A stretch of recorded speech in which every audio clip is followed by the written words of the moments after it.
जे उभे राहणारे समाजाचे नेतृत्व करणारे लोक आहेत ते फडणवीसांचे चेले आहेत. हे फडणवीस सांगतील तसंच वागतायत आणि संविधानाच्या गोष्टी फडणवीसांनी आम्हाला सांगू नये या विषयावर. राजकीय इच्छाशक्तीचा एल्गार कोणी केला होता?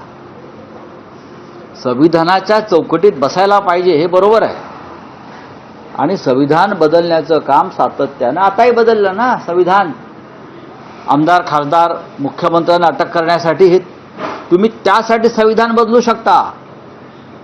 आपले जे राजकीय विरोधक आहेत मुख्यमंत्री मंत्री आमदार खासदार त्यांना गुन्हा दाखल केल्यावर 30 दिवसामध्ये पद सोडावं अटक करावी यासाठी आपण संविधान बदलू शकता. बदलले ना आपण. मग महाराष्ट्रातला जो मराठा समाज आहे बहुसंख्य तो त्यांच्या आर्थिक आणि सामाजिक मागण्यांसाठी रस्त्यावर उतरलेला आहे अनेक काळापासून. मग त्याच्यासाठी तुम्ही संविधान बदलायला हरकत काय? देवेंद्र फडणवीस खोटं बोलू नका महाराष्ट्राशी, अजिबात खोटं बोलू नका.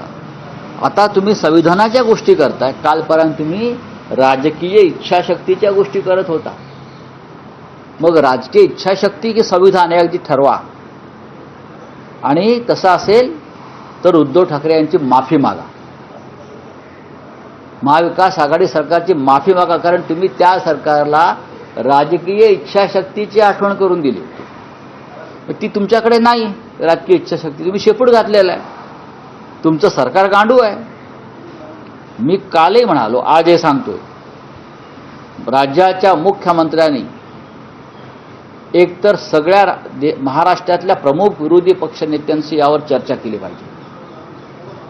जे प्रमुख विरोधी पक्ष आहेत सगळे माजी मुख्यमंत्री आहेत.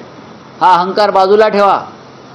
प्रमुख विरोधी पक्षनेत्यांशी प्रमुख पक्षाशी चर्चा केली पाहिजे आणि त्यांच्यासह जरांगेंची भेट घेतली पाहिजे संपूर्ण कॅबिनेटसह. आणि त्यातून काय मार्ग काढता येईल हा एकत्र बसून सामुदायिक निर्णय घेणं